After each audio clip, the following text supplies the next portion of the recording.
chair calls Michelle Prescott with Texan Gun Rights, testifying for the bill. And as currently registered, we have one more witness on this bill to testify.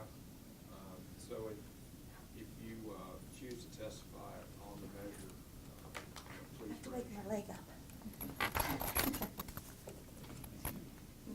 My name is Michelle Prescott, and I am for HB 1076. I live in Montgomery County. There seems to be a bunch of us here today. We should have all carpooled. And I represent myself, my children, my 2 grandchildren, and the members of the group that I founded, Texas Gun Rights. My community is represented by Mr. Toth, and I support HB 1076, the Firearms Protection Act, due to the fact that I am a mom, that I and other moms like myself are protected by the Second Amendment and have the right to not only protect ourselves, but our children as well. This is my right. It is my right to feel safe in my own home and to know that if someone were to attempt to encroach on that safety, I can protect my children. My husband and I are both responsible gun owners. Our weapons have never assaulted anyone. We are CHL holders and members of the NRA. We both have ancestors who participated and died in the Revolutionary War. Both of our families were a few of the first settlers in both Stephen F. Austin and Lorenzo de Zavala colonies here in the great state of Texas, and participated in many of the battles for her independence, including San Jacinto. We are proud of our Texas heritage. We are proud to call Texas home. And as Americans, we cannot sit passively by while the federal government attempts to remove the freedoms our brave ancestors fought, bled, and died for. Elected officials are voted into office to voice the will of the people. We, the people, can no longer sit idly by and allow the federal government to destroy the foundation of America. It's time to use our voices. We, the people, will be heard. We are silent no longer. The federal government talks about checks, balance, and oversight. Yet if we do not keep the government in check, the balance will surely shift, and it will be to our oversight.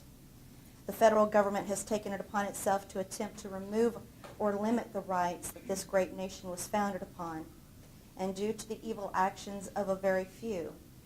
Every time I hear this argument by an elected official, I have to remember a saying my grandmother used to always have, and that was, you don't throw the baby out with the bathwater. It's that simple. The Second Amendment is our right to keep and bear arms, and it shall not be infringed. If the federal government is permitted to put limitations on the Second Amendment, this only opens up the possibility of other rights to be infringed, opening up the floodgates, so to speak. If the Second Amendment is picked apart, then what's next? The First? Do we put limits on what religions become acceptable? Do we put limits on what we can put down in the written word? Or do we start burning books that are deemed inappropriate by our government? In September 1997, Charlton Heston, who was the first vice president of the NRA at the time, gave a speech at the National Press Club in Washington, D.C.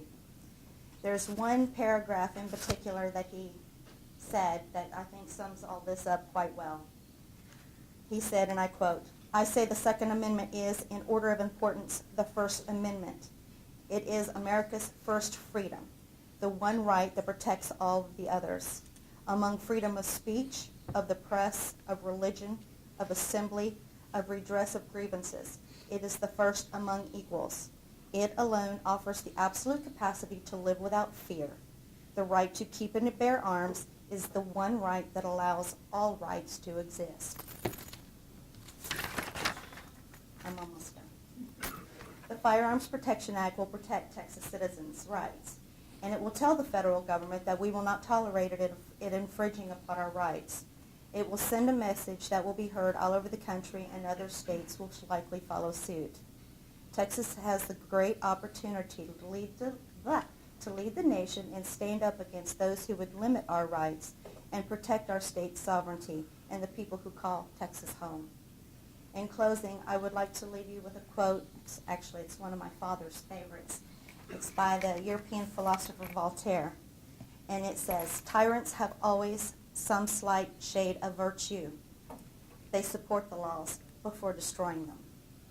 With that being said, I ask you please protect my rights, my children's rights, those of everyone here, and pass Representative Toth's HB 1076, the Firearms Protection Act. Thank you, Mr. Chairman, members of the board, and also Representative Toth for looking out for our best interest. Thank you, members. Any questions? Okay. No questions, then Chair calls David Carter.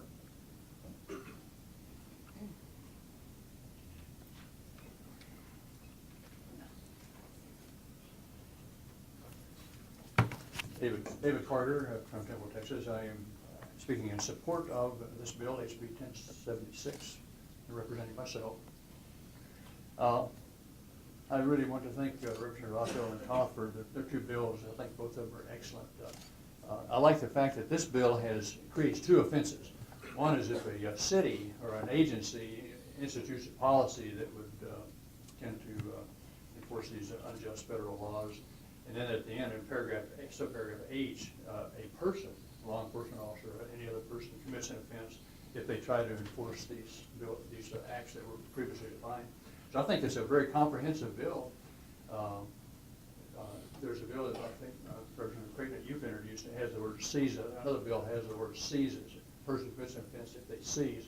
I think that might well be added to this bill because as it is now, the only crime is if you seek to enforce something the federal government does. But I'd like to see that. If the person tries to seize my firearm, I'd like to be able to bring charge against them for doing that, or seek justice in a proper court.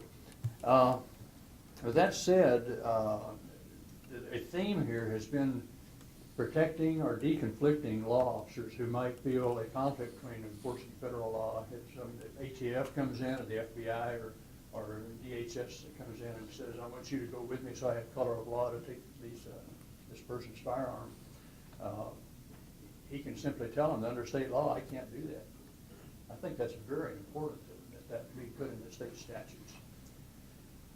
Now, there's been a lot of talk in the C-scope, an educational program. It's been used by about 70 to 80% of the schools here in Texas. One of the things they teach, this is an old 2002 book, Federal Education, and it talks about the federal curriculum. And one of the things that this federal curriculum seeks to do, on page 91 of this book, Fed Ed, this is quoting from the progressive liberal, far-left liberals who basically control the federal education standards. And it says, justice will be this is a commentary on their curriculum. Justice will be redefined to mean whatever the police force is able to do. And that's the way the world works a lot of times. People get away with what they can, and only when somebody pushes back and says stop, no, do they maybe put on the brakes a little bit. It's important for Texas to say no, that we're not going to have our Second Amendment rights infringed. And last week, or this is Wednesday, I'm not sure if it was last week, I think it was down in Houston, a man shot a pit bull, called the 911, the policeman showed up. He had his gun in his belt, which is where mine is, and he was there on his own property. The policeman, kind of acting like this, the policeman getting away with whatever he can, says, I'm not sure exactly what he said, I think he's only put the gun down or give him the gun, and the guy refused. And when he finally pulled the gun out, the policeman thought he pointed it at him, and he shot and killed the guy. Did anybody else see that news? Yes. Yeah, happened within the last 4 or 5 days. Policemen need to be trained by TCLOS and other agencies not to go taking people's guns away unless they're arresting them. If you're arrested, then you have to identify yourself and do various things. If you're not under arrest and not under suspicion of violating a crime, and this guy had only shot a pit bull that attacked him, they shouldn't be asking for our guns. And that needs to be in the law. That they shouldn't be trying to seize our guns. That's why I make that recommendation that not just enforcing federal stuff, but there needs to be a seizure of guns mentioned. My wife and I laid in bed back in December of 1992. I just graduated pilot training. I was assigned at Luke Air Force Base to learn to fly F-100s and shoot big guns, 20-millimeter cannons. And but there were all these threats. We're fighting the same battle today. I'm 73 now, and I was 21 then, 22. And it's the same battle, but the forces of the progressive left are much stronger now. They now have most of the levers of power, except here in Texas. And we said that when they try to take our guns, that's the start of World War III.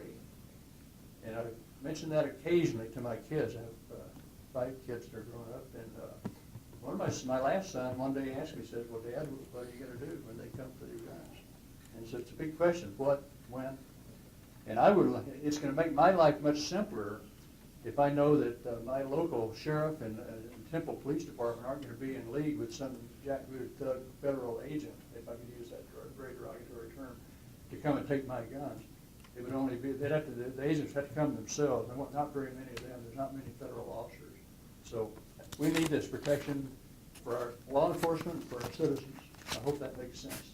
Thank you very much. Members, any questions? Okay, is there anyone else that wants to testify on, for, or against? We have one more witness. Chair calls Tom Glass with the Libertarian Party of Texas. Thank you. So please state your name and your Yes. position on the bill. I'm Tom Glass. I'm Vice Chair of the Libertarian Party of Texas, and I support the bill. So your current witness form Says neutral, please change. reflects neutral, and you want to change the record to support for the bill. Yes, sir. Okay. All right, go ahead. Thank you. In my earlier testimony on Representative Otto's bill, I talked about how we each need to honor our oath to the Constitution. One of the things I don't know if I said was that essentially I think it is painfully obvious to all of us that the federal government today, in many respects, has failed to honor their oaths to the Constitution. And we, in many aspects of our lives, are in danger of losing our country and our liberty and our Constitution. That means that I think each one of you, as representatives, is our next line of defense to save our Constitution. And that's why I've taken up some of your time today to talk about it, because one of the devil is in the details here in this committee. The types of bills that are being talked about today are what I believe can save America. And we just need to get it right in terms of, we've got several bills. We've got Representative Otto's bill. We've got Representative Toth's bill that are very similar to each other, but have some subtle differences. And the same thing goes with Representative Lobenberg and Representative Krause's bill. And I hope that my comments can help you try to, you're going to have to decide which one of those or how you're going to push them together. And I'm hoping these comments help you in that regard. And to that respect, I would say that Representative Toth's bill, obviously the language in terms of the criminalization of enforcement of federal law by state officials is better received by local law enforcement, it appears, than was Representative Otto's bill. So I think that makes Representative Toth's bill superior in that regard. The one thing that I think would make Representative Toth's bill the perfect bill is if we would criminalize federal officials violating the Constitution. I think that teeth is needed.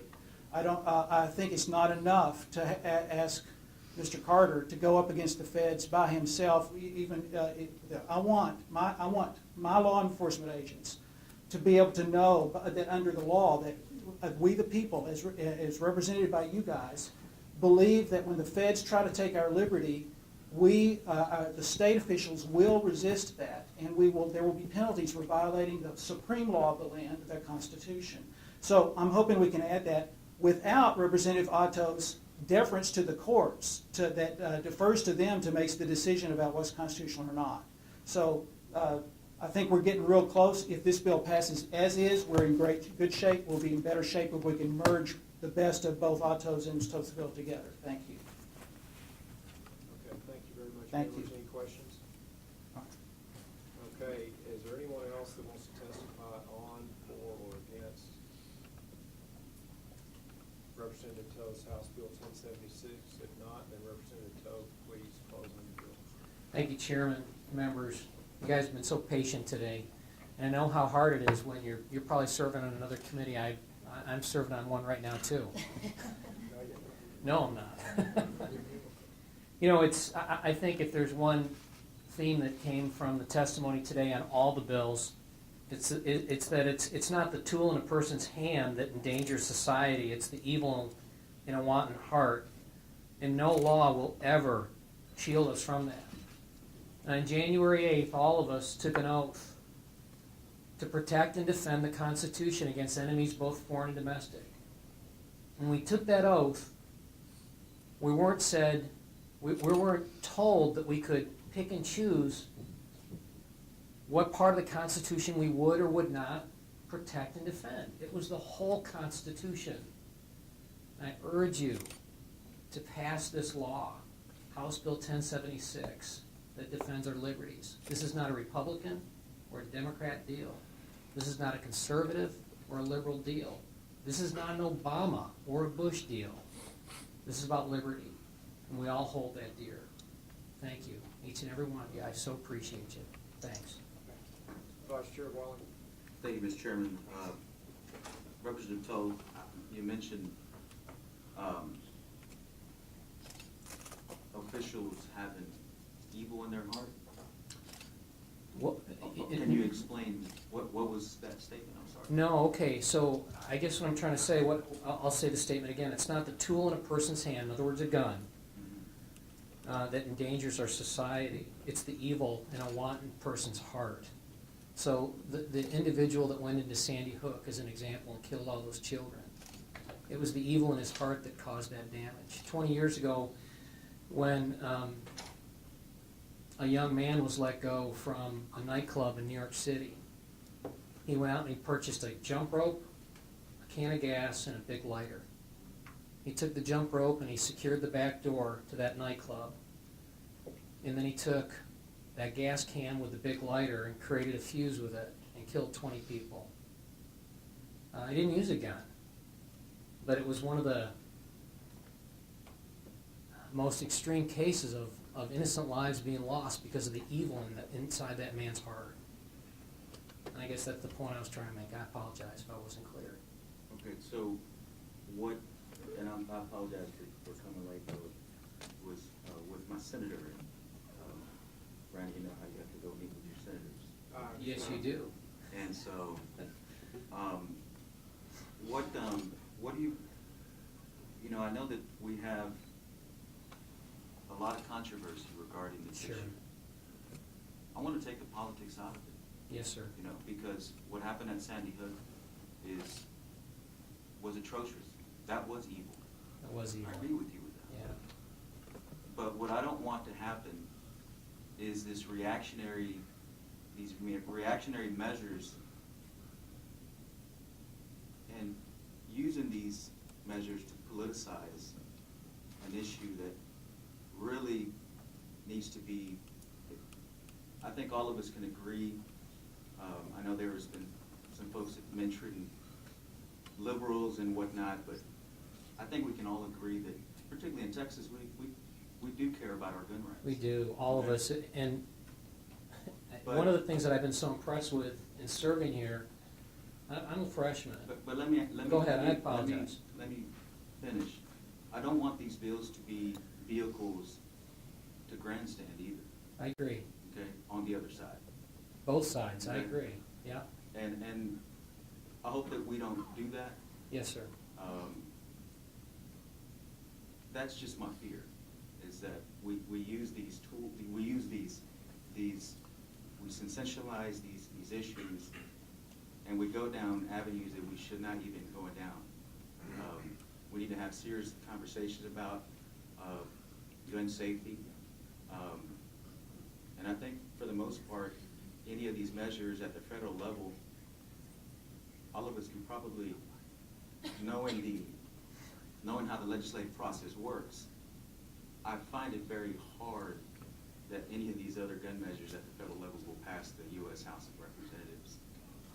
And I know that the argument is you want to have a preemptive strike against the federal government, but you know, we do have, I mean, we need to be conscious of that. Can I respond? Yes.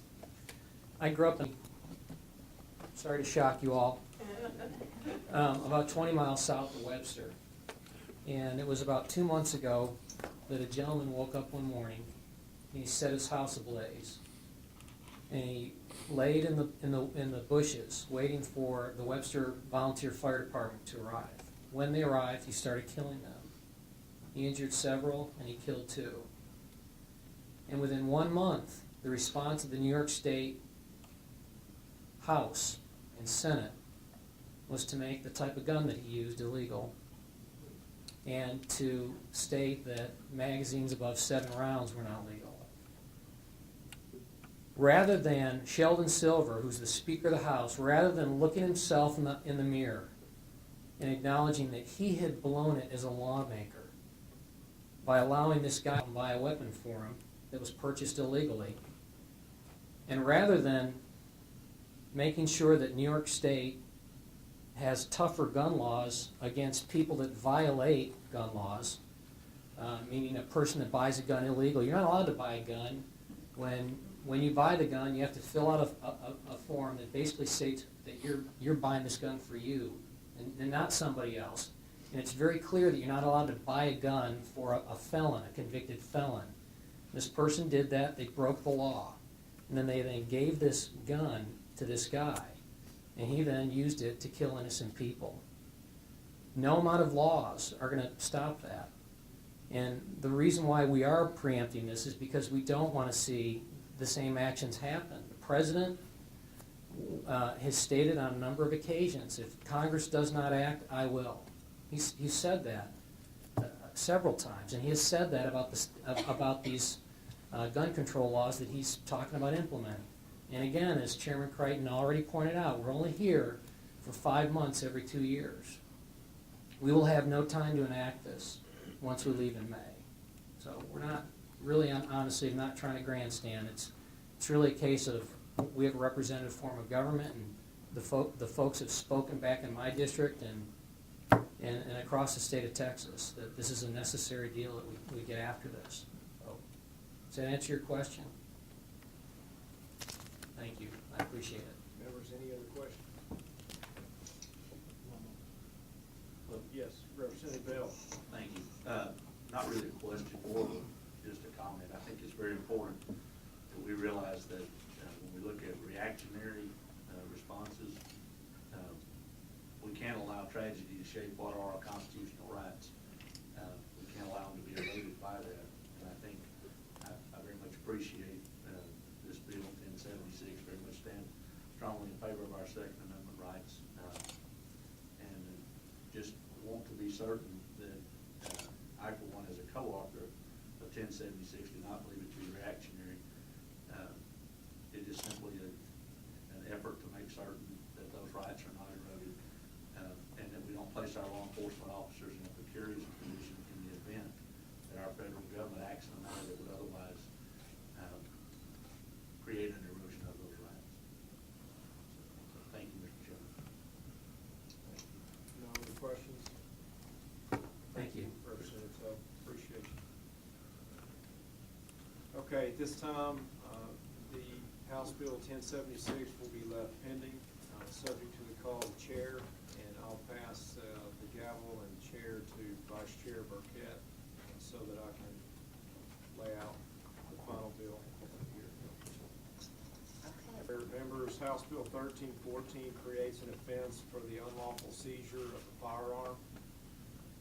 This bill in no way conflicts with any other Second Amendment bill that we have filed this session in the Texas legislature. If anything, it's insurance or a backstop if any of the bills we've heard today fail to pass or inadvertently or intentionally are killed through the process, which is very easy around here.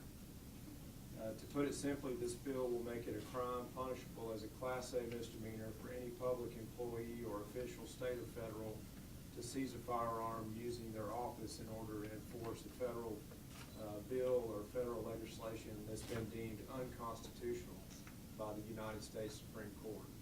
So in other words, as we've talked about, we're only here a limited amount of time, and then we go home. As citizen legislators, we're here 140 days, and then we leave and for the the rest of the 2-year term, we're working in the districts and living among the laws that we passed with you, feeling the consequences of those laws and hearing from you every day. We have a short period of time in a condensed, compressed session to let the priorities of the session rise to the top and to address the priorities you ask us to. So in the event that, let's say, Congress passes a law in May or June or July that implements some of the worries that you may have as Texans, and we are out of session and can't speak to it, and then subsequently the Supreme Court strikes that law down as unconstitutional, then this bill, House Bill 1314, would kick into effect and create a Class A misdemeanor for any unlawful seizure of a firearm, implementing the provisions of a federal act that was already struck down, and that's all it does. So with that, I'll answer any questions, and I believe we may have a witness here, but otherwise, thank you, members and Madam Chair, for hearing the details and provisions of the bill itself. Okay, thank you, Chairman Creighton. Members, do you have any questions for Chairman Creighton? Okay, we do have one person who wants to give testimony. The chair calls Tom Glass. Yeah, I will take back my time. Okay. Is there anyone else here who wishes to testify on, for, or against HB 1314? Okay, the chair recognizes Chairman Creighton to close. Okay, we appreciate your time and patience. Certainly all of you who travel to testify on issues that are very important to you and very important to this state. And if there's no other business before us. Okay. You call me close? I'm gonna defer to the current chair of the committee. I'm in a routine here. HB 1314 will be left pending at this time. Yeah. You want me to close it out? You good? Okay, is there any further business to be discussed? The chair hearing none, the Select Committee on Federalism and Fiscal Responsibility is now adjourned. Thank you, everybody. I love it.